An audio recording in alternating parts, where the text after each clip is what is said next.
नमस्ते दोस्तों, कैसे हैं आप सब। स्वागत है आप सभी का यूपीएससी वाला के प्लेटफॉर्म पर। मैं अरविंद मिश्रा, आपके साथ ये नया नाम है, लेकिन आपके बड़े भाइयों के साथ, आपके सीनियर्स के साथ पुराना नाम है। हम लोग देखने जा रहे हैं हिंदी साहित्य को। दोस्तों, अब ये बताने की जरूरत नहीं है कि हिंदी साहित्य कितना चर्चित है, कितना सहज है, कितना अंकदायी है। लेकिन दो बातें हैं जो मैं आपसे शेयर करने जा रहा हूं। पहली बात कि जब हम हिंदी साहित्य की बात करते हैं तो ये बात तो सबके लिए एक सामान्य सी हो गई है, या जानकारी इस बात की है कि हिंदी साहित्य बहुत सहज है। और दूसरी बात कि हिंदी साहित्य बहुत अंकदायी, हाईली स्कोरिंग भी है।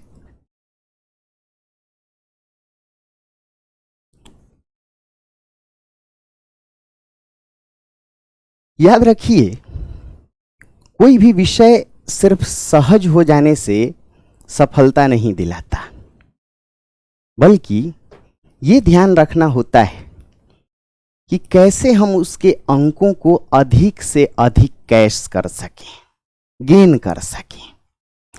अब जाहिर सी बात है कि सहज को अगर थोड़ा वैज्ञानिक बना दें तो याद रखिए, वैज्ञानिक होने का अर्थ ही है कि आप भीड़ से कट जाते हैं और सफलता की श्रेणी में जुड़ जाते हैं, सफलता के लिस्ट में आप आ जाते हैं। याद रखिए, ये जो सब्जेक्ट है हिंदी साहित्य, इसके 4 खंड हैं। यदि बात किया जाए तो कुल 500 अंकों का यह विषय है, 500 मार्क्स का, और 2 पेपर हैं, फर्स्ट पेपर और सेकंड पेपर। लेकिन ये याद रखना है कि फर्स्ट और सेकंड पेपर के भी 2-2 पार्ट हैं। जो पहला पार्ट है उसे भाषा विज्ञान कहते हैं। नाम से ही देखिए बड़ा आसान है, यानी फर्स्ट पेपर का पहला पार्ट आपको विज्ञान की तरह नंबर देता है, इसीलिए ये विषय टॉप लिस्ट में है। हिंदी मीडियम हो या इंग्लिश मीडियम हो, दोनों के लिए बहुत स्कोरिंग है, क्योंकि आपको एक ही लिपि यानी देवनागरी लिपि हिंदी में ही लिखना है, आप हिंदी मीडियम वाले हों या अंग्रेजी मीडियम वाले हों। तो पहले पेपर का पहला खंड भाषा विज्ञान है और दूसरा खंड है साहित्य इतिहास, यानी साहित्य का इतिहास। ऐसे ही जो सेकंड पेपर है उसके भी 2 खंड हैं। एक है काव्य खंड यानी कविता, और एक है गद्य खंड यानी कथा साहित्य।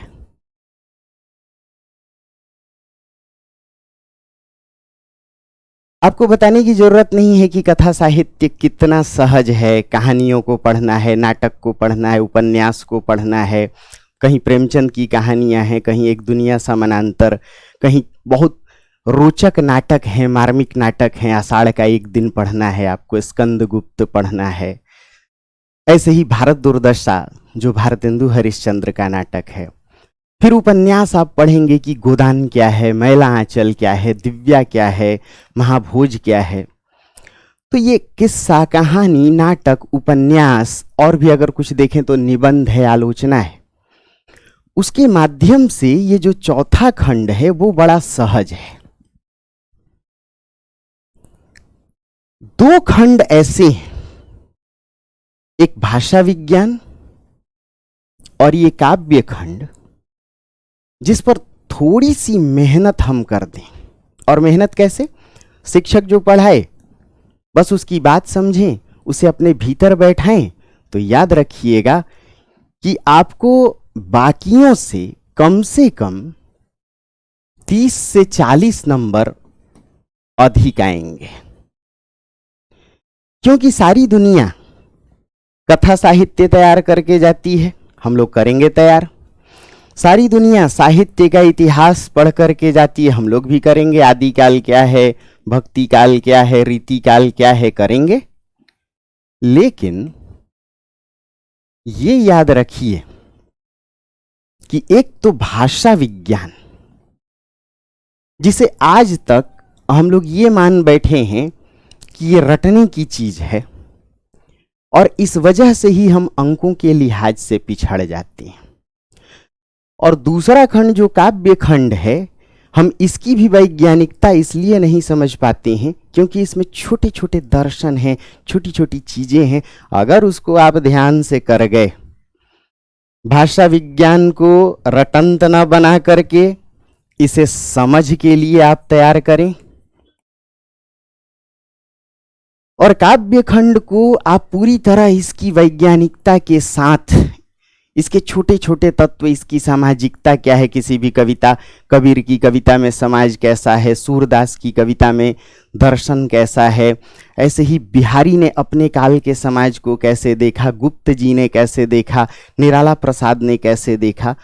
तो याद रखिए 2 खंड बहुत आसान है, फिर से दोहराता हूं, चौथा और ये दूसरा। लेकिन ये जो पहला खंड है, जिसे देखिए मैं स्टार दे रहा हूं, और ये जो तीसरा खंड है, अगर इसकी समझ बेहतर हो गई तो याद रखिए कि आप हर हाल में हिंदी साहित्य में भी बाकी विद्यार्थियों से 30-40 नंबर अधिक लाएंगे। यानी हर हाल में आपका स्कोर होगा 320+। फर्स्ट टॉपर का, सेकंड टॉपर का स्कोर, टॉप करना है ना, सेलेक्ट होना है ना। तो आइए इस विषय को वैज्ञानिक रूप में समझें। और इसी सिलसिले में दोस्तों, हम लोगों ने आज ये कोशिश की है आपके साथ, मेरी यह प्राथमिकता होगी कि इस विषय से आपको पहले कनेक्ट करूं। ये विषय है क्या, क्यों इतना सहज है, क्यों इतना रुचिकर है, क्यों इतना मार्मिक है, और साथ ही अंकदायी क्यों है। तो छोटी छोटी चीजों से हम लोग देखें, जैसे हमने कहा कि 2 खंड को वैज्ञानिक रूप में पढ़िए और 2 खंड तो सहज हैं ही। उन्हीं 2 खंडों यानी भाषा विज्ञान से, इधर ये जो दोनों टॉपिक लिखे हैं देखिए भाषा विज्ञान के, और ये इधर जो 2 टॉपिक लिखे हुए हैं ये कविता खंड के हैं, काव्य खंड के हैं। तो इन 2 खंडों के माध्यम से हम ये समझें कि विषय हमसे कैसे पहले से कनेक्टेड है, और थोड़ी बहुत बारीकियों को हम समझ लें तो कितना बेहतर कर पाएंगे। दोस्तों आइए एक छोटे से टॉपिक को पहले कोशिश करें एक एग्जाम्पल के तौर पर कि हिंदी साहित्य कितना सहज है और कितना अंकदायी है और तैयार करना कितना आसान है। जैसे आपसे ये पूछा जाता है अक्सर कि भाषा एवं लिपि का अंतर स्पष्ट करें। किसका अंतर स्पष्ट करें? भाषा एवं लिपि का अंतर स्पष्ट करें। यह भी पूछ लिया जाता है कि भाषा है क्या, और यह भी पूछ लिया जाता है कि किस प्रकार देवनागरी लिपि यानी हिंदी की लिपि जो है देवनागरी वो वैज्ञानिक है। देखिए कुछ लोग अलग अलग हर चीजों को तैयार करते हैं। आप कोशिश कीजिए कि हर बात को समग्रता में समझने की कोशिश कीजिए, चीजें बहुत आसान लगने लगेंगी। अब जैसे मान लीजिए कि कोई आपसे कहे कि भाषा क्या है, पहली ही बात हम उठाते हैं, भाषा क्या है? तो हम लोग कहते हैं कि भाषा विचार प्रस्तुत करने या विचार विनिमय या विचारों की अभिव्यक्ति का माध्यम है। जरा पकड़िएगा कि मैं कहता हूं कि भाषा न केवल भाव और विचार को प्रस्तुत करती है, बल्कि भाषा भाव और विचार को छिपाती भी है। भाषा भाव को छिपाने का भी काम करती है। आपको एक आईएएस की तरह सोचना पड़ेगा, एक कलेक्टर की तरह सोचना पड़ेगा, तभी तो जाके कलेक्टर बनेंगे। सारी दुनिया कह के गई कि भाषा में हम भाव को स्पष्ट करते हैं। सब लोग कह गए कि भाषा अभिव्यक्ति का माध्यम है। सब लोग कह गए कि भाषा विचार विनिमय का माध्यम है। लेकिन जरा सोचिए कि आपको तकलीफ पहुंची है, आपका दिल टूटा है, बंद कमरे में आप रो रहे हैं और माँ अचानक चाय लेके पहुंच जाती है, पूछती है बेटे क्या हुआ, क्यों रो रहे हो? आपने अपने भाव को छिपा लिया। आपने कहा माँ पंखे से लगता है कोई तिनका गिर के आंखों में चला गया है, इसलिए आंसू निकल आए। वास्तव में क्या है? आपका दिल टूटा है, आप मर्माहत हैं, आप रो रहे हैं, लेकिन अपनी भाषा के माध्यम से आपने भाव को छिपा लिया। मतलब कि भाषा संप्रेषण का भी काम करती है। संप्रेषण का अर्थ विचार का आदान प्रदान, और साथ ही भाषा गोपन का भी काम करती है। किसका काम करती है? गोपनीयता का। अब सोचिए, सारी दुनिया ने कहा कि भाषा भाव को प्रस्तुत करती है। आपने कहा कि भाषा न केवल भावों को प्रस्तुत करती है, बल्कि भावों को छिपाती भी है। यानी भाषा में दोनों गुण पाए जाते हैं। कौन कौन से दोस्तों?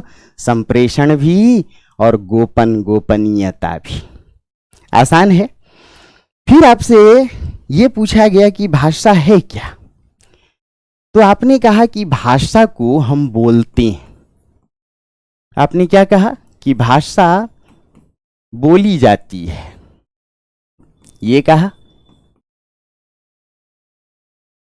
भाषा को मुंह से बोलते हैं। जरा गौर कीजिए कि क्या भाषा को हम सिर्फ मुंह से बोलते हैं? जैसे मान लीजिए मैं आपको इशारा करूं, तो इसका क्या मतलब है? बैठ जाइए। जैसे मैं आपको ऐसे करूं, तो इसका क्या मतलब है? आप इधर आइए। जैसे मैं आपको ये इशारा करूं, तो इसका क्या मतलब है? देखिए, इसका मतलब कुछ ऐसा है। प्यास लगी है, बोतल को खोला और 2 घूंट पानी पी लिया। हालांकि एक ही घूंट पिया। अब समझिए कि भाषा सिर्फ हम मुंह से नहीं बोलते। माँ पूछती है या कोई आपका दोस्त पूछता है खाना कैसा बना, आप कहते हैं बहुत अच्छा। अरे हाँ या ना? जब आप किसी को धमकी देते हैं तो कहते हैं क्यों, मार दूंगा। तो इसका अर्थ हम भाषा को सिर्फ मुंह से नहीं बोलते हैं। मतलब ध्यान दीजिए कि भाषा ध्वनिगत होती है। यानी भाषा ध्वनियों के माध्यम से प्रस्तुत होती है। इसलिए पहली बात कि भाषा ध्वनिगत होती है। दूसरी बात कि भाषा शब्दगत होती है। अब खूब इत्मीनान से समझिएगा। यदि हमने कह दिया कि भाषा ध्वनिगत होती है, तो हम ध्वनियों से काम चलाते हैं। जब अपने दोस्त को बुलाते हैं तो कैसे बुलाते हैं? आप रेस्टोरेंट में जाते हैं ना, खूब शान के साथ, खूब भाव के साथ वेटर को कैसे बुलाते हैं? इसका मतलब इधर आइए।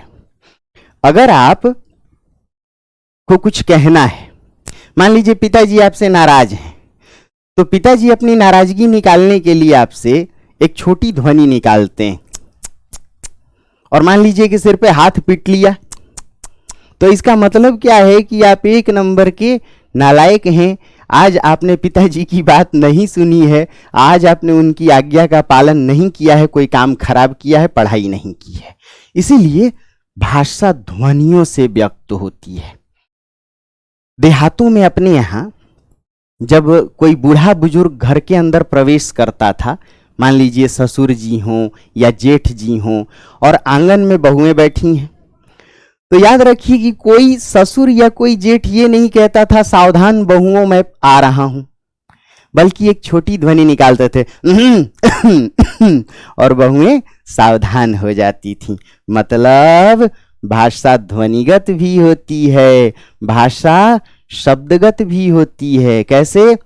आप लोग सिंपली माँ से कहते हैं पानी, तो माँ समझ जाती पीने के लिए मांग रहा है, एक ड्राम थोड़ी ही देना है इसे जो उसमें कूद के नहाएगा। तो भाषा में शब्द भी काम आता है। आप माँ से कहते हैं खाना, पिताजी से कहते हैं पैसे, हाँ या ना? तो भाषा ध्वनिगत शब्दगत तो होती ही है, भाषा मौखिक भी होती है। हम मुंह से पूरी बात बोल करके प्रस्तुत करते हैं, माँ मुझे भूख लगी है खाना दो। इतना ही नहीं, भाषा लिखित भी होती है। जब आप कोई चीज लिख करके देते हैं, कहते हैं ना लिख करके दे दूं, जो कह रहा हूं उसे लिख करके दे दूं, तो भाषा लिखित भी होती है। इतना ही नहीं, भाषा सांकेतिक भी होती है। कई संकेतों का हम प्रयोग करते हैं, कई संकेतों का। जैसे आप मान लीजिए सेना में भर्ती हो गए, तो हीर हीर रांझा को भेज दो, आपने देखा होगा एलओसी में, बॉर्डर में। भाषा सांकेतिक होती है, संकेतों में भी हम भाषा को व्यक्त करते हैं। ऐसे ही भाषा प्रतीकात्मक होती है। अब जैसे मान लीजिए ये कहना है कि ये डॉक्टर का घर है। किसका घर है? डॉक्टर का। तो आपको लिखने की जरूरत पड़ेगी ये डॉक्टर का घर है, बल्कि एक चिन्ह बना देते हैं इस प्रकार का लाल रंग से, तो वो डॉक्टर का घर है। जैसे आपको ये बताना है कि ये चीज खतरनाक है, तो आप कुछ इस प्रकार बना देते हैं, खोपड़ी बना देते हैं। तो इसका मतलब है कि यह वस्तु खतरनाक है, एक्सप्लोसिव हो सकता है, इसमें करंट हो सकता है। अब जरा सोचिए दोस्तों कि भाषा को हमने कहा, सामान्य लोगों ने कहा कि भाषा मुंह से बोली जाती है, और आप आईएएस बनने जा रहे हैं, आपने कहा कि भाषा न केवल मुंह से बोली जाती है, बल्कि भाषा ध्वनियों से भी व्यक्त होती है, भाषा शब्द से भी व्यक्त होती है, भाषा लिखित भी होती है, मौखिक भी होती है, सांकेतिक भी होती है, प्रतीकात्मक भी होती है, और भाषा आंगिक चेष्टा पर भी आधारित होती है। बॉडी लैंग्वेज, आंगिक चेष्टा को क्या कहते हैं? Body language. कैसे? किसी को आराम से बुलाना है तो बोलते हैं इधर आओ, किसी को जल्दी बुलाना है, भाग भाग भाग पीछे सांप पड़ा है, ऐसे भी बुलाते हैं। जब हम किसी से पूछते हैं कैसे हो, या आप किसी से पूछते हैं अरे क्या हो गया, यानी बिना बोले हम अंगों से भी व्यक्त कर सकते हैं। जब आप कहीं जीत के आते हैं, आप कलेक्टर बन के आते हैं, और मान लीजिए कोई आपसे वीडियो कॉलिंग पे बात कर रहा है, उसने पूछा रिजल्ट क्या हुआ, तो आप तुरंत 2 उंगली दिखाते हैं, यानी वी फॉर विक्ट्री, मैं जीत गया। इसीलिए भाषा आंगिक चेष्टा से व्यक्त होती है, भाषा लिखित होती है, भाषा सांकेतिक होती है, भाषा मौखिक होती है, भाषा ध्वनिगत होती है, शब्दगत होती है। इतना ही नहीं, प्रतीकात्मक भी होती है, ध्वनियों के माध्यम से भी व्यक्त होती है। अब आपने इतना लिखा तो आपका अंक बढ़ेगा या घटेगा? निश्चित तौर पर आपका अंक बढ़ेगा, क्योंकि बाकियों ने क्या लिखा कि भाषा सिर्फ कैसी होती है? मौखिक होती है। आपने लिखा कि सिर्फ मौखिक नहीं, बल्कि भाषा के कई रूप हैं। अब देखिए इसका जादू कैसे फैलता है। एक टॉपिक से दूसरा टॉपिक जुड़ जाता है, दूसरे से तीसरा, अगर आप समझ गए तो। आपसे प्रश्न पूछा हुआ था कि भाषा और लिपि का अंतर स्पष्ट करें। क्या प्रश्न पूछा हुआ है? भाषा और लिपि का अंतर स्पष्ट करें। एकदम छोटे बच्चे की तरह सुनिएगा, बातें बहुत आसानी से समझ में आएंगी और ये टॉपिक तैयार हो जाएगा कि भाषा के ही कई रूप हैं। जिसे हम और आप समझते हैं वो मौखिक भाषा है, लेकिन यदि इस भाषा को हम लिख दें तो उसे लिखित भाषा कहते हैं। भाषा मुंह से बोली जाती है तो मौखिक है, और लिख दिया तो भाषा लिखित है। दोस्तों, मौखिक भाषा ही वास्तव में हम और आप इसे भाषा समझते हैं, और भाषा के लिखित रूप को ही लिपि कहते हैं। क्या कहते हैं? लिपि कहते हैं। कैसे? अब जैसे मान लीजिए मैं जा रहा हूं, मुंह से भाषा निकली मैं जा रहा हूं, और इसी बात को हमने लिख दिया, मैं जा रहा हूं। तो ये क्या है? ये भाषा का लिखित रूप है, इसे ही लिपि कहते हैं। और हिंदी की लिपि कौन सी लिपि है? देवनागरी लिपि। हिंदी की लिपि कौन सी है? देवनागरी लिपि। अब जरा गौर कीजिए कि जो मौखिक भाषा और लिखित भाषा, यानी भाषा और लिपि का जो अंतर है वो कितना आसान है। अगर आप आंख बंद करें और मैं पूछूं आपसे, कैसे हैं आप सब, क्या नाम है आपका, आज आपने क्या खाना खाया, तो आप तुरंत कह सकते हैं कि मेरा ये नाम है, मैंने ये खाना खाया, मैं यहाँ से आया हूँ। इसका अर्थ है कि पहली चीज कि जो भाषा है वो कान से सुन करके हम समझते हैं, इसीलिए भाषा सुनकर समझी जाती है। भाषा को श्रव्य कहते हैं। भाषा क्या है? श्रव्य है। और जैसे ही लिपि की बात, तो अब सोचिए मैं आपसे कहूं कि आज बोर्ड पर सबसे पहला शब्द क्या लिखा हुआ है, देखिए कि इस बोर्ड पर ऊपर भाषा। इसके लिए आपको क्या करना पड़ा? आंखों से देखना पड़ा। मतलब लिपि देख कर हम समझते हैं, इसीलिए लिपि को दृश्य कहते हैं। बात को पकड़िएगा, कितना आसान है।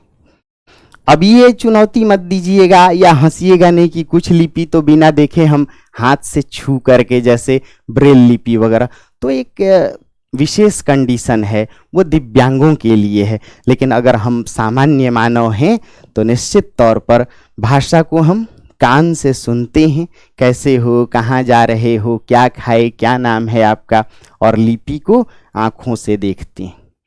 पहला अंतर कि भाषा श्रव्य होती है और लिपि दृश्य होती है। क्या इतना आसान है आपके लिए? अब जरा सोचिए इसका दूसरा अंतर।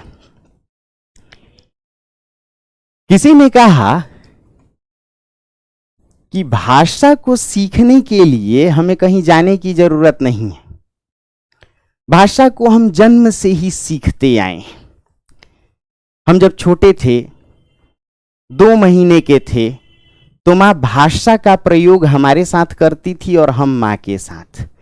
माँ को बुलाना होता था तो हम लोग क्या करते थे? रोने लगते थे, यहाँ क्या, और माँ तुरंत आ जाती थी, और जैसे आती थी हम खुश होकर के खुश हो जाते थे।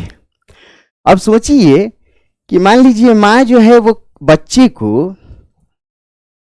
पेशाब पैखाना कराना चाहे, और लिखित रूप में माँ बच्चे को दे कि बेटा तुम ऐसा कर लो, गीला सूखा कर लो, तो क्या बच्चा उसे पढ़ पाता? नहीं पढ़ पाता।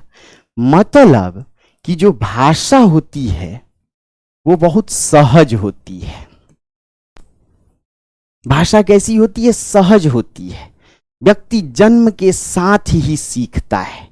इसके लिए जरूरी नहीं कि पढ़ा लिखा होना आवश्यक है। पढ़े लिखे होने की आवश्यकता नहीं होती है, पढ़े लिखे होने की आवश्यकता नहीं पड़ती है। लेकिन जो लिपि है दोस्तों, यदि लिपि की बात करें तो हम बड़े होकर के लिपि को सीखते हैं। सबसे पहले वर्णमाला सीखते हैं, उसका अभ्यास करते हैं, उस पर प्रैक्टिस करते हैं, उस पर प्रशिक्षण लेते हैं, और उसके बाद भी हर रोज पूछते हैं कि इसमें छोटी लगाएं या बड़ी लगाएं, ह्रस्व उ लगाएं या दीर्घ उ लगाएं, तालव्य स लिखें, दंत्य स लिखें या मूर्धन्य स लिखें। इसका मतलब लिपि जटिल होती है। भाषा के लिए पढ़े लिखे होने की जरूरत नहीं, भाषा निरक्षर व्यक्ति भी सीख सकता है, भाषा एक रिक्शा वाला भी सीख सकता है, आम आदमी, किसान, मजदूर, हर कोई सीख सकता है। उसे सीखने जाने की कहीं जरूरत नहीं, वह जन्म के साथ अपने घर में रहते हुए समाज में घूमते फिरते भाषा सीख लेता है। लेकिन लिपि को सीखने के लिए अभ्यास की, प्रशिक्षण की, लिपि वही सीख सकता है जो पढ़ा लिखा हो। इसलिए भाषा सहज होती है, लिपि जटिल होती है। अब जरा सोचिए कि इसी बात से एक दूसरी बात कनेक्ट कर दीजिए। कह सकते हैं कि भाषा को व्यक्ति जन्म के साथ ही सीखता रहता है, लेकिन लिपि को सीखने के लिए साक्षर होना पड़ता है। लिपि एक उम्र के बाद सीखते हैं। अब इसी बात को थोड़ा और विस्तार दे दीजिए। कैसे कि कोई भी जो भाषा होती है, हम बोलते हैं और भाषा कान तक पहुंच करके अपना अर्थ देती है और उसके बाद वहीं समाप्त हो जाती है। लेकिन जो लिपि होती है, लिपि में हम उसे लिख लेते हैं। जैसे मैंने आपको एक बात समझा दी, मैंने समझाया कि भावना में होने से व्यक्ति हमेशा यातना का शिकार होता है। जो जितना इमोशनल होता है समाज में, वह उतना कष्ट झेलता है। जो भावना में होगा वो यातना में होगा। किंतु वेदना में एक शक्ति होती है जो व्यक्ति को दार्शनिक बना देती है। ये ठीक है कि भावना कष्ट देती है, लेकिन जो कष्ट में होता है वो विचारक हो जाता है, दार्शनिक हो जाता है। जिन लोगों ने कष्ट झेला वो सब दार्शनिक हो गए, विचारक हो गए। अब इस बात को आपको लिखना पड़ेगा। आपने लिख दिया तो वो लिपि हो गई। भाषा हम आज बोल के चले गए, मान लीजिए आपके साथ आधे घंटे, 1 घंटे, 2 घंटे हमने बात की, मुंह से हमने कहा, आपने कानों से सुना। भाषा आज के ही आज यहीं खत्म हो गई। लेकिन लिपि में जब आपने लिख दिया तो याद रखिए, लिपि में लिखते ही कोई भी बात बहुत लंबे समय तक टिकी रहती है। इसीलिए यह कहा जाता है कि भाषा क्षणिक होती है, उसी समय असर डालती है, और लिपि जो है वह दीर्घकालिक होती है, लंबा प्रभाव डालती है, चिरस्थायी होती है। क्यों? क्योंकि भाषा को लिख देने के बाद जो मैं पढ़ाऊं आप लिखते जाएं, तो जो मैं मुंह से बोल रहा हूं वो बात तो आज ही खत्म हो गई। लेकिन अगर आपने लिख लिया तो कई साल तक वो बात जीवित रहेगी, स्थायी रहेगी। यही वजह है कि देखिए, हजारों साल पहले लिपियां लिखी गई। ब्राह्मी लिपि को आज भी हम देख रहे हैं, पढ़ रहे हैं। जेम्स प्रिंसेप ने पढ़ने की पहली बार कोशिश की थी। ऐसे ही हड़प्पा की लिपि को चार्ल्स मैसन ने, क्यों? उस समय लिपि लिख दी गई, आज भी सुरक्षित है। रामायण, महाभारत, वेद, उपनिषद, ये रचनाएं इसलिए सुरक्षित हैं क्योंकि लिपि में लिखी गई हैं। तो भाषा क्षणिक होती है और लिपि चिरस्थायी होती है, दीर्घकालिक होती है। बात समझ में आ रही है? अब इसी से एक अंतर देखिए, हम जो मुंह से बोल रहे हैं क्या वो आपको दिखाई दे रहा है? नहीं दिखाई दे रहा है। लेकिन हम जो लिख रहे हैं वो दिखाई दे रहा है। इसीलिए आप एक और अंतर देते हो कि भाषा की तो कोई मूर्ति नहीं होती, इसीलिए भाषा अमूर्त होती है। भाषा का कोई आकार नहीं दिखता, इसीलिए भाषा अमूर्त होती है। लेकिन लिपि अगर हम लिख दें तो लिपि तुरंत कैसी हो जाती है? लिपि मूर्त हो जाती है। तो भाषा याद रखिए सहज होती है, लिपि जटिल होती है। भाषा मौखिक होती है, लिपि लिखित होती है। भाषा क्षणिक होती है, जबकि लिपि चिरस्थायी होती है। अब इसको थोड़ा सा और विस्तार कर दिया जाए तो आप समझिए कि भाषा शक्तिशाली होती है। भाषा कैसी होती है दोस्तों? अधिक शक्तिशाली, इसे आप कह सकते हैं सशक्त होती है। किसके लिए? विचार प्रस्तुत करने के लिए। किसके लिए? विचार प्रस्तुत करने के लिए। लिपि कम शक्तिशाली होती है। लिपि कम शक्तिशाली होती है। क्यों? क्योंकि भाषा में हम सिर्फ मुंह से नहीं बोल सकते, बल्कि अंगों का प्रयोग करते हैं, भावों का प्रयोग करते हैं। अनुतान, बलाघात, कई चीजें होती हैं। किसी ध्वनि पर खूब बल देते, जैसे कहते अच्छा अच्छा अच्छा। अब देखिए, इसे लिपि में लिखना बड़ा मुश्किल है, लेकिन भाषा में एक ही बात को 3 तरीके प्रस्तुत कर दिया। जब हम किसी को बुलाते हैं तो कहते हैं जल्दी आओ जल्दी, मतलब बहुत ही ज्यादा आवश्यक है, आओ। कोई आकस्मिक स्थिति आ गई है, कोई परेशानी है, कोई औचक स्थिति है, मैं किसी परेशानी या दुविधा में फंसा हूं, भाग के आओ वरना जान आफत में है। जल्दी आओ, भाग जाओ। लेकिन इसी बात को लिपि में आप सिर्फ लिख सकते हैं जल्दी आओ, भाग जाओ।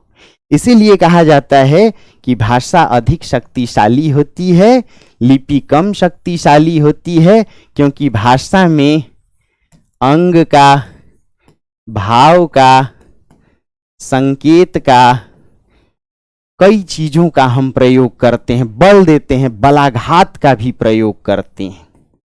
किसका प्रयोग करते हैं? बलाघात। कब? अभी। अच्छा। या फिर ध्वनियों को खींचते हैं, अरे कैसे हैं आप। इसे हम लिपि में हूबहू नहीं लिख सकते। इसीलिए भाषा अधिक शक्तिशाली होती है, लिपि कम शक्तिशाली होती है।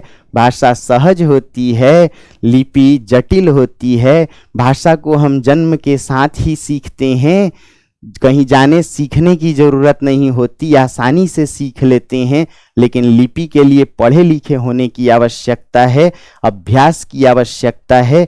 भाषा निरक्षर अनपढ़ आदमी भी बोलता है, लिपि को पढ़ा लिखा आदमी ही प्रयोग कर सकता है। भाषा अमूर्त होती है, उसकी मूर्ति नहीं होती, लिपि मूर्त होती है। भाषा अधिक शक्तिशाली होती है, लिपि कम शक्तिशाली।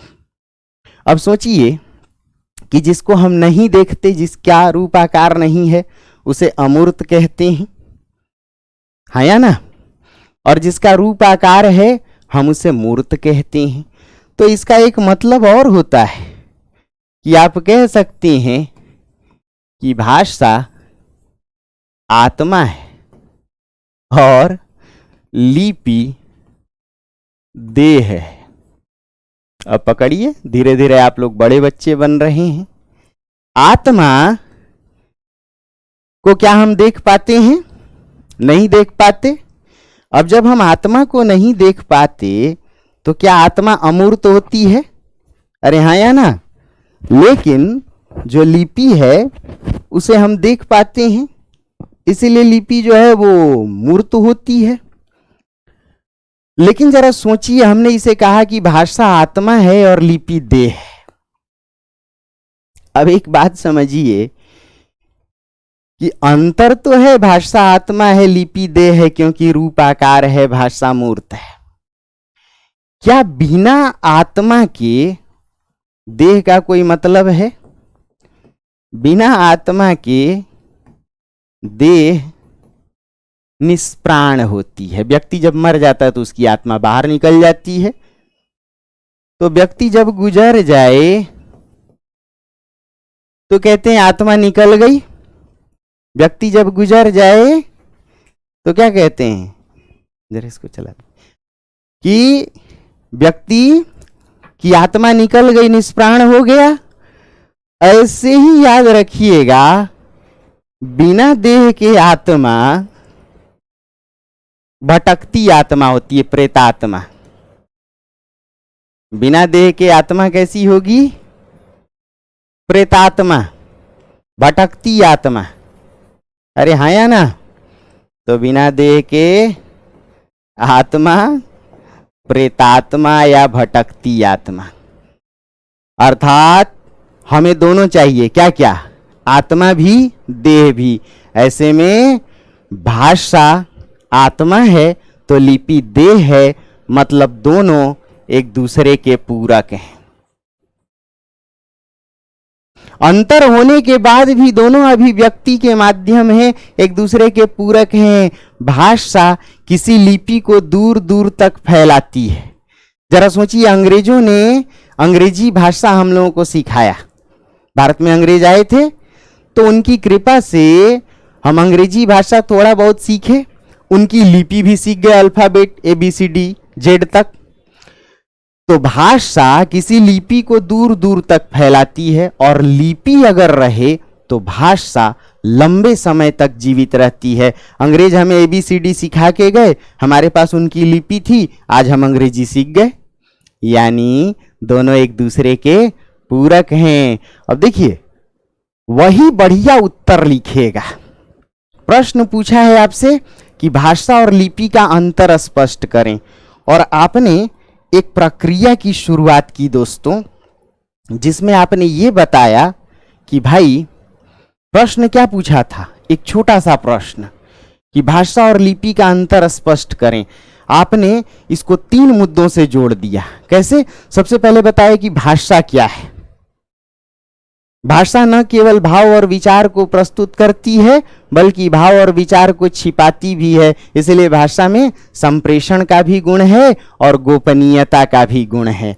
और फिर इसके बाद आपने बताया कि भाषा सिर्फ मुंह से नहीं बोली जाती, यानी मौखिक नहीं होती, बल्कि भाषा ध्वनि से भी, शब्द से भी, संकेत से भी, प्रतीकों से भी, लिख करके भी, आंगिक चेष्टा के द्वारा भी कई रूपों में प्रस्तुत की जाती है। इसलिए भाषा के कई स्वरूप होते हैं। भाषा ध्वनिगत होती है, भाषा शब्दगत होती है, भाषा मौखिक होती है, भाषा लिखित होती है, भाषा सांकेतिक होती है, भाषा प्रतीकात्मक होती है। इतना ही नहीं, भाषा आंगिक चेष्टा पर और भावों पर भी आधारित होती है। कैसे?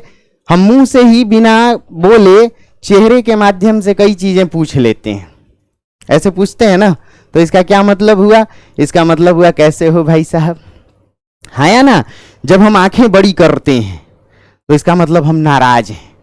जब हम नाक सिकोड़ लेते हैं तो इसका मतलब कोई चीज घृणित है। इसीलिए भाषा कई रूपों में व्यक्त होती है। भाषा कई रूपों में व्यक्त होती है। आसान है। प्रश्न पूछा था भाषा लिपि का अंतर बताएं। आपने न केवल भाषा का गुण बता दिया, भाषा का स्वरूप बता दिया, भाषा और लिपि का अंतर भी बता दिया, और अंत में ये भी बता दिया कई अंतर के बाद, कई डिफरेंशिएशन के बाद, कि कई डिफरेंट चीजें हैं दोनों में। आपने बताया कि दोनों पूरक भी हैं। कैसे? भाषा और लिपि दोनों एक दूसरे के पूरक हैं। भाषा यदि आत्मा है तो लिपि देह है। बिना आत्मा के देह निष्प्राण, और बिना देह के आत्मा प्रेतात्मा। भाषा और लिपि दोनों मिलकर एक दूसरे को प्रसारित करते हैं, एक दूसरे को विकसित करती हैं। आसान है, आसान है। इसीलिए आप लोगों को कहा कि जब हम बात करते हैं हिंदी साहित्य में पहले खंड भाषा विज्ञान की, तो याद रखिए कि ये बड़ा ही स्कोरिंग है। बस कंसेप्ट पर समझने की जरूरत है, और सारा काम चल जाता है। छोटी छोटी चीजें हैं, छोटी छोटी संकल्पनाएं हैं, उनको आप एक बार समझ गए और फिर लिख दिया, क्योंकि रटंत नहीं। अब ईमानदारी से बताइए, क्या रटंत है? अब तक आपने ये समझा था कि ये सब कुछ रटंत है, क्या ये रटंत है? जब मैं हिंदी साहित्य पढ़ना शुरू किया दोस्तों, तो मैं सिर्फ इकोनॉमिक्स ग्रेजुएट था।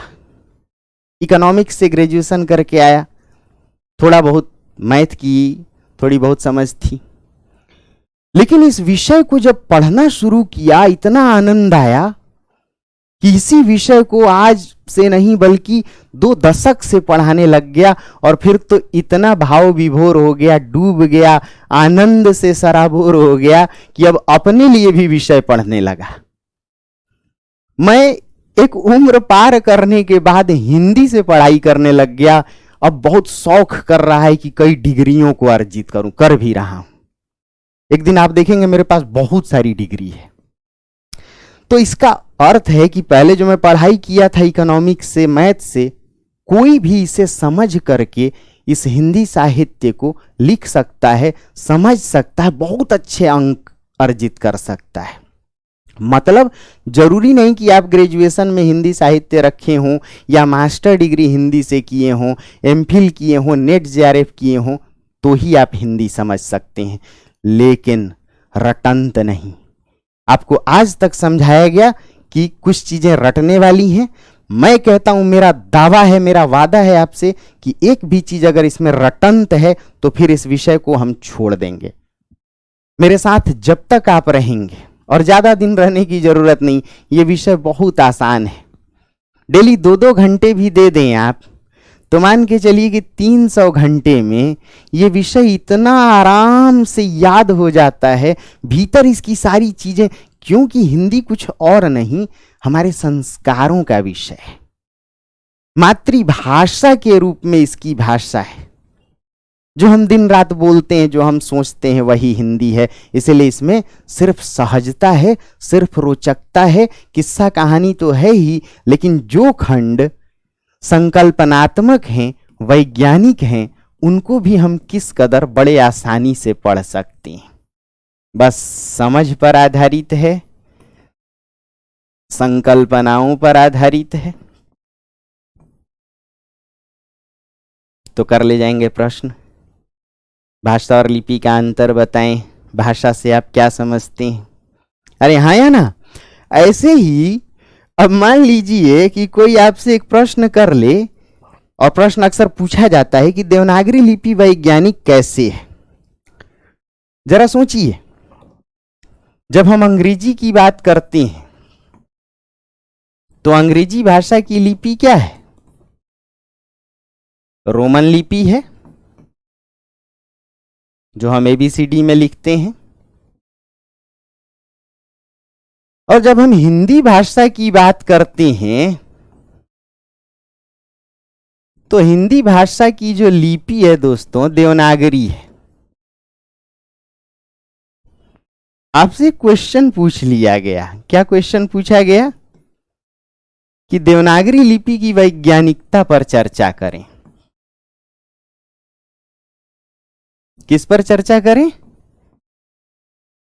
देवनागरी लिपि किन अर्थों में अन्य लिपियों से, रोमन से, अरबी फारसी लिपि से या दुनिया की अन्य लिपियों से कैसे वैज्ञानिक है, कैसे देवनागरी लिपि श्रेष्ठ है।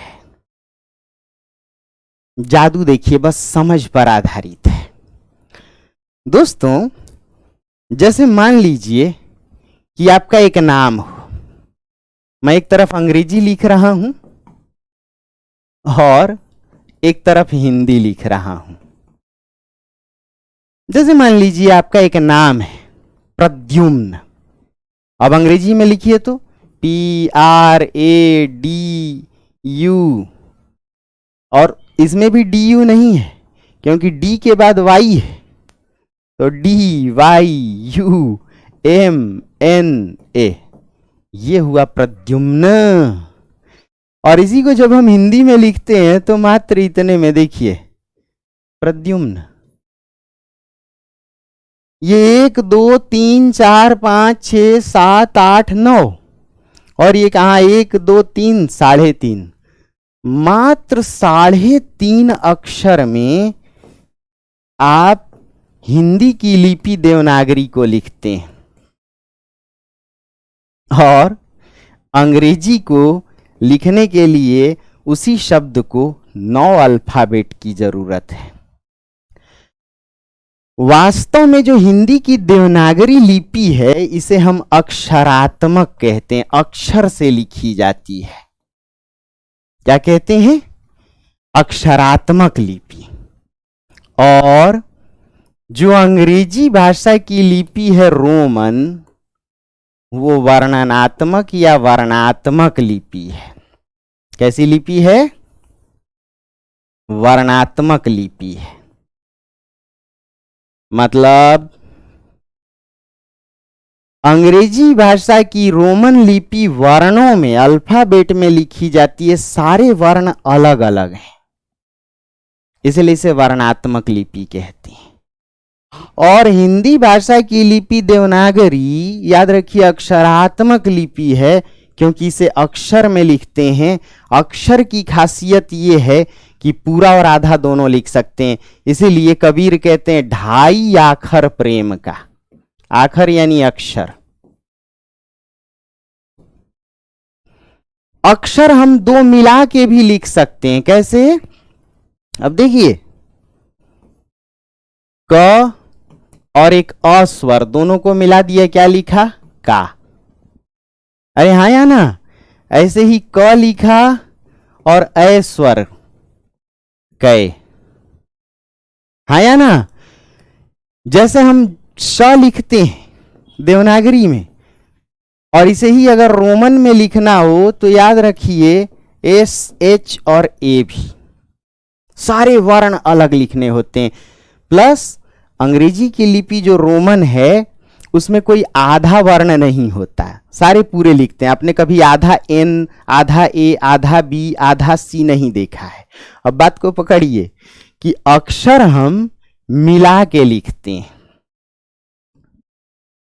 लेकिन वर्ण सारे अलग अलग लिखते हैं।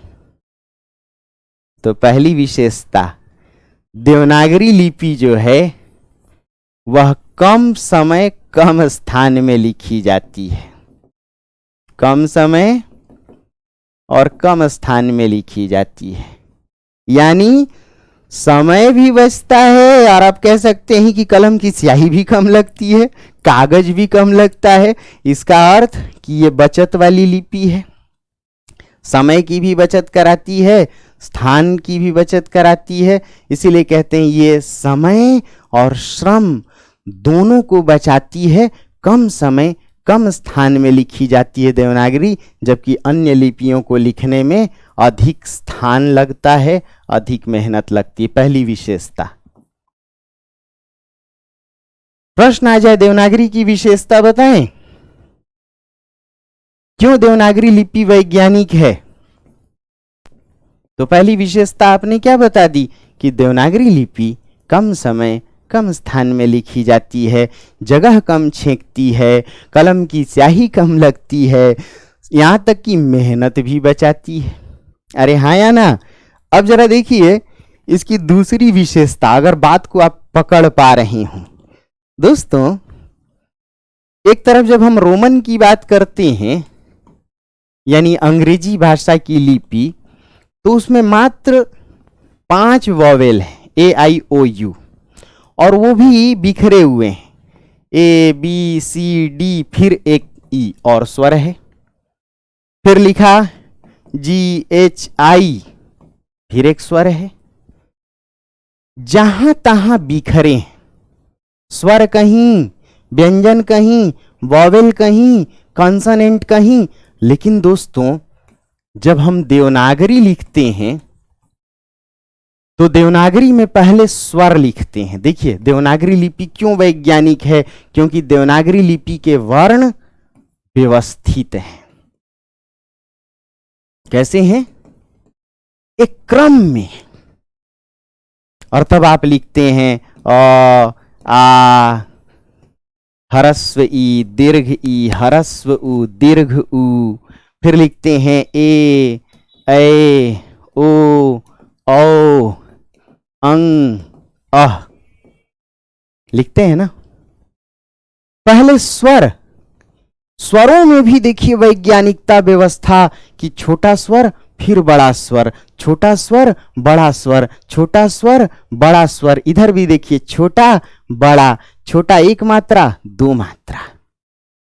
इतना ही नहीं, फिर जब आप व्यंजन लिखते हैं, ये स्वर अलग लिखा, व्यंजन अलग लिखा। व्यंजन में कैसे लिखते हैं, थोड़ा जगह ले लेते हैं। देखिए क, ख, ग, घ, अंग लिखते हैं। च, छ, ज, झ, ञ लिखते हैं। ट, ठ, ड, ढ, ण लिखते हैं। त, थ, द, ध, न लिखते हैं। प, फ, ब, भ, म। अब जादू देखिए, देवनागरी लिपि क्यों वैज्ञानिक है। इसकी विशेषता यह है कि एक तो कम समय स्थान में लिखी जाती है, दूसरी बड़ी विशेषता है कि देवनागरी लिपि की जो वर्णमाला है वो बहुत व्यवस्थित है। एक वर्ग में एक स्थान से उच्चारित वर्णों को रखा गया, कंठ से क, ख, ग, घ, कंठ से। तालु से च, छ, देखिए जीभ तालु को छू रही है, ये तालु से। च, छ, ज, झ, ञ, ये मूर्धा से, इसमें जीभ भीतर जा रही है, इसे मूर्धा कहते हैं। ट, ठ, ड, ढ, जीभ भीतर जा रही है। ये सब दांत से, इसमें जीभ दांतों को छू रही है, त, थ, द, ध, न। और ये सब दोनों ओठ से, प, फ, ब, भ, म। देवनागरी लिपि के वर्ण एक क्रम में रखे गए हैं। एक स्थान से उच्चारित होने वाले वर्णों को एक वर्ग में रखे गए हैं। इतना ही नहीं, अब देखिए ये 5-5 के क्रम में है, और ये जो पांचवा है जिसे पंचमाक्षर कहते हैं, जरा इन पर भी विचार कीजिए। जो शुरू के 4 हैं, नाक बंद करके बोलिए, क, ख, ग, घ, च, छ, ज, झ, ट, ठ, ड, ढ, त, थ, द, ध। शुरू के ये जो 4 हैं बिना नाक के हैं, और ये जो पांचवा है वो हर हाल में नाक से है। इसीलिए इन चारों को बिना नाक के नीर अनुनासिक कहते हैं। पकड़िएगा, नीर माने नहीं, जैसे निरपराध, जैसे निर्लज। और इस पांचवें अक्षर को नासिक कहते हैं। कैसे? नाक बंद करके आप इस पांचवें को उच्चारित नहीं कर सकते। ऐसे बोल के देखिए, अंग न म, नाक से ही उच्चारित, नाक से बोलना पड़ेगा, अंग न म, इसीलिए नासिक। अब एक दूसरा जादू देखिए, पहले को जब बोलेंगे तो मुंह से कम हवा, क, च, ट, त, प, देखिए, और दूसरे को बोलेंगे ख, छ, ठ, माइक बताएगा, ख, छ, ठ, थ, फ। मतलब दूसरे में अधिक हवा, पहले में कम हवा। बात को पकड़िएगा, जिसमें कम हवा निकले उसे अल्पप्राण, जिसमें अधिक हवा निकले उसे महाप्राण। फिर तीसरे में कम हवा, ग, बोल के देखिए, ग, ज, ड, द, कम हवा। और चौथे में फिर अधिक हवा, घ, झ, ठ, ध, भ। मतलब देवनागरी लिपि के वर्ण क्रम में रखे गए हैं, उच्चारण स्थान के आधार पर रखे गए हैं। पहले स्वरों को रखा गया है, फिर व्यंजन को रखा गया है। व्यंजन में भी कोई कम हवा से, कोई अधिक हवा से। व्यंजन में भी यदि आप गौर करें तो अंत में नासिक है, उसके पहले नीर अनुनासिक है। अरे हाँ या ना, बात समझ में आ रही है? समझाते समझाते मेरे पसीने आ गए, आपको जरूर समझ में आई होगी, क्योंकि खून और पसीने की कमाई जरूर हक की होती और देह को लगती है। तो मैं बता ये रहा था कि भाषा खंड पर सारे प्रश्न ऐसे आएंगे। जैसे एक और उदाहरण के तौर पर लेते हैं। अब जैसे मान लीजिए कि भाषा में आपसे अक्सर पूछ लिया जाता है कि अपभ्रंश क्या है और इसकी विशेषता क्या है। खूब ध्यान से सुनिए।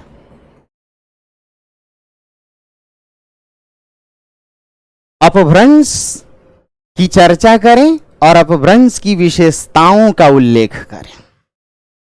शब्द सुनने से डरावना लग रहा है, शब्द सुनने से डरावना लग रहा है, पर नथिंग टू वरी। शब्द को तोड़िए, तो तोड़ दीजिए। अप और भ्रंश, अप और भ्रंश। भ्रंश मतलब, आप लोग बचपन में अक्सर ज्योग्राफी वगैरह पढ़े होते हैं।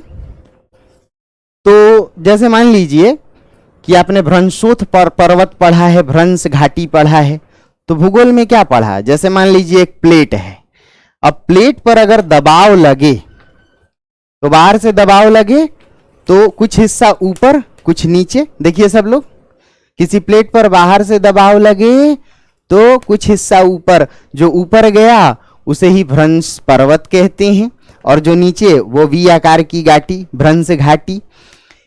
इसी बल को आप लोगों ने भूगोल में पढ़ा, ओरोजेनिक कंप्रेशनल फोर्सेस और ट्रांसफॉर्मेशनल फोर्सेस, है ना, उत्पीड़नकारी बल। इस प्रकार कई चीजें आप पढ़ करके आए। मतलब कोई प्लेट जब टूट जाए तो उसे ही भ्रंश कहते हैं। ये देखिए प्लेट टूट रहा है। याद रखिए, भ्रंश का अर्थ टूट फूट, भ्रंश का अर्थ टूट फूट, और अप का अर्थ बुरी तरह। भ्रंश का अर्थ टूट फूट, अप का अर्थ बुरी तरह। अब जरा फर्ज कीजिए कि जब पूछा गया कि अपभ्रंश भाषा है क्या, आपने कहा जो भाषा बुरी तरह टूट फूट गई हो। मतलब बुरी तरह बिगड़ गई हो।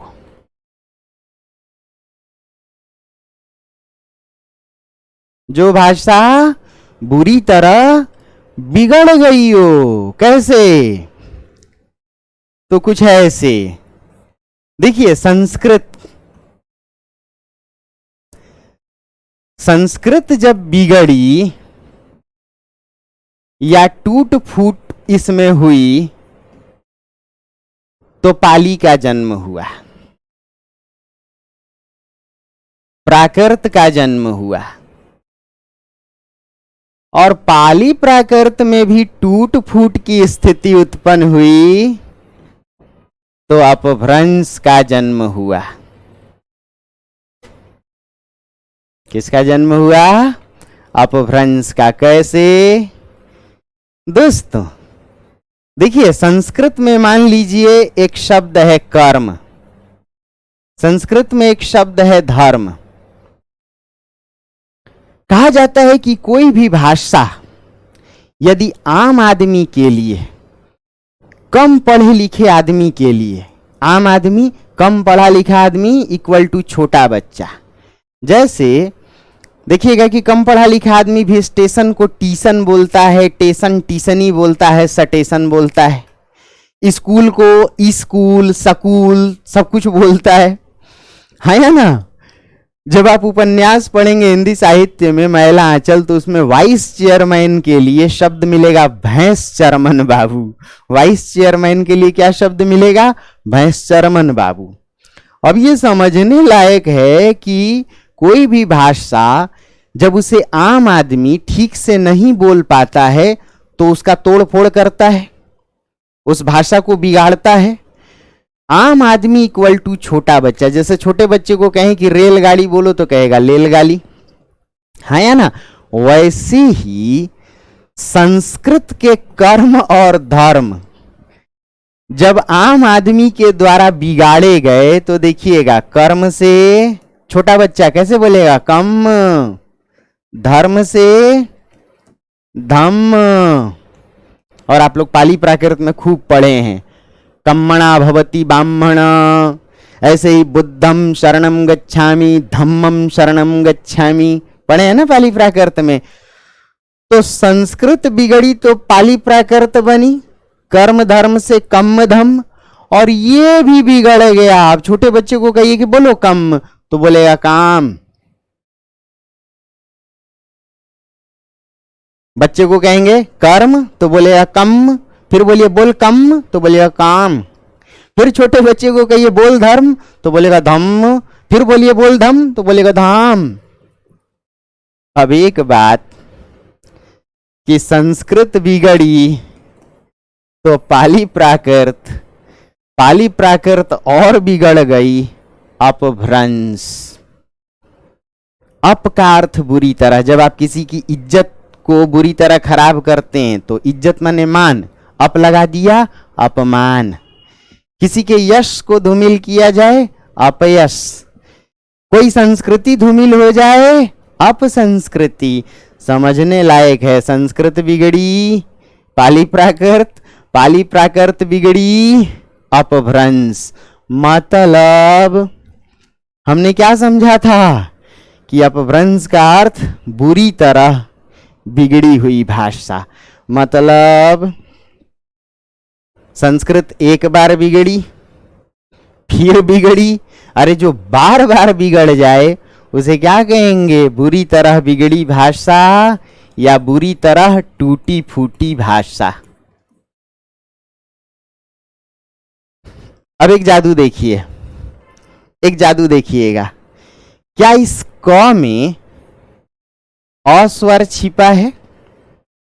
यहां भी क में ध में अस्वर छिपा है, हाँ या ना।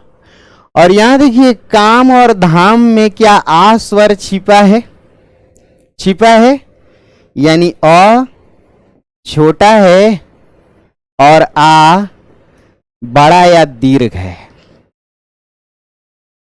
अब आपसे पूछा गया अपभ्रंश की विशेषता बताएं, तो आपने अपभ्रंश की विशेषता पहली बताई कि अपभ्रंश में दीर्घीकरण की विशेषता देखी गई।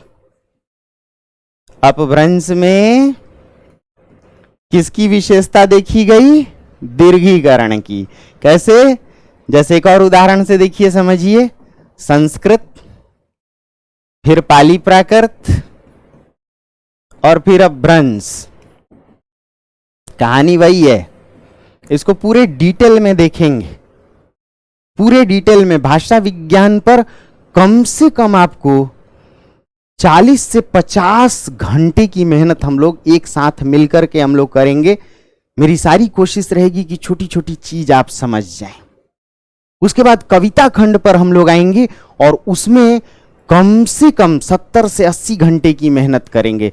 और बाकी तो सब देखिएगा कि 40-50 घंटे इतने देकर के भी काम हो जाएंगे। तो संस्कृत में मान लीजिए पुत्र है, देखिए संस्कृत में मित्र है। पाली प्राकृत में ये दोनों शब्द बिगड़े। छोटा बच्चा, आम आदमी ठीक ठीक नहीं बोल पाया, छोटे बच्चों को कहेंगे बोल पुत्र तो बोलेगा पुत्र, कहेंगे बोल मित्र तो बोल मित्र। छोटा बच्चा क्या कहेगा मित्र को? मित्र। और फिर उसी बच्चे को कहेंगे बोल पुत्र तो बोलेगा पुत्र, बोल मित्र तो कहेगा मीत। अब एक जादू देखिए, एक जादू देखिए। यहां प में छोटा ऊ है, म में छोटी ई है यहां भी, और यहां आते आते देखिए ये बड़ा ऊ हो गया, ये बड़ी ई हो गई। इसी विशेषता को क्या कहते हैं? अपभ्रंश में दीर्घीकरण। अपभ्रंश में दीर्घीकरण, क्या कहते हैं? दीर्घीकरण। अब मान लीजिए कि एक और विशेषता बतानी पड़े। दोस्तों, कोई ध्वनि 2 बार आए तो उसे द्वित्व कहते हैं। कोई ध्वनि 2 बार आए या एक ही ध्वनि 2 बार आए तो उसे क्या कहते हैं? द्वित्व। कैसे? जैसे देखिए, कुत्ता, पत्ता, मुन्ना, गन्ना। एक ही ध्वनि 2 बार आए तो उसे द्वित्व, द्वि माने 2 और त्व माने आना, 2 बार आना। अब जरा जादू देखिए, यहां देखिए, पुत्त, मित्त, दिख रहा है आपको? फिर उधर देखिए, कम, धम्म। कोई समझ में आया क्या? कम, धम्म, पुत्त, मित्त। अब मान लीजिए कि ये सारे 2 बार आए वर्ण हैं, 2 बार आई ध्वनियां हैं, तो क्या इसे द्वित्व कहेंगे? अब ये लिखना पड़े कि अपभ्रंश द्वित्वों से विकसित हुई। दूसरी विशेषता, अपभ्रंश किनसे विकसित हुई? द्वित्वों से विकसित हुई। कितने लोगों को बात समझ में आई? अपभ्रंश द्वित्वों से विकसित हुई। कैसे? कम, धम्म, पुत्त, मित्त। फिर अपभ्रंश में दीर्घीकरण की विशेषता देखी गई। कैसे? पहला स्वर प में छोटा ऊ, अपभ्रंश में प में ऊ। हिंदी में भी ऐसे ही है, पूत, मीत, कर्म से काम, धर्म से धाम, आया ना? और तब पूछ लिया जाए कि अपभ्रंश क्या है, हालांकि डिटेल में बहुत चीजें समझेंगे, तो आप कहेंगे अपभ्रंश अप और भ्रंश से बना शब्द है। अप का अर्थ बुरी तरह और भ्रंश का अर्थ टूट फूट या बिगड़ा हुआ। तो जो भाषा बुरी तरह बिगड़ी हो उसे ही अपभ्रंश कहते हैं। जो भाषा बुरी तरह बिगड़ी हो उसे क्या कहते हैं? अपभ्रंश। कितना आसान है, कुछ समझ में आ रहा है? हाँ या ना? अब ऐसे ही आइए आनंद लेते हैं कि कविताओं को कैसे हम बहुत आसानी से समझें और याद रखें। तो आइए कविताओं को देखते हैं एक एक करके।